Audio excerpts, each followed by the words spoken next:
সেদিন শুনলাম নারায়ণগঞ্জের বন্দরে রাত 12:30টার পরে উনি চাঁদা চাইতে গেছে, পরের দিন পুলিশে ধরেছে। বলছে আমি 12:30টার পরে রাত্রে গেলাম, আপনারা টের পেলেন কি করি? আরে বেটা, এই যে গত পরশুদিন জামালপুরে গরু চুরি করে ভড়ি ভোজ করিস, সে যারাই করুক করেছে তো।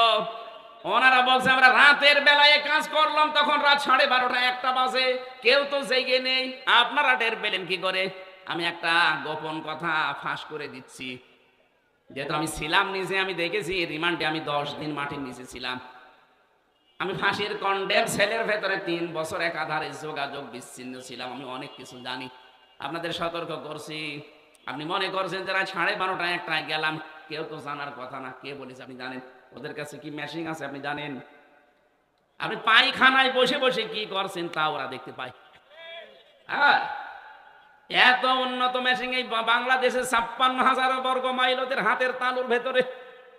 এই যে আমার সামনে একটা মনে করেন প্লেট আছে, খাবারের কোন জায়গায় কি রাখা আছে এটা আমি জানবো না। কথা বলেন এখন।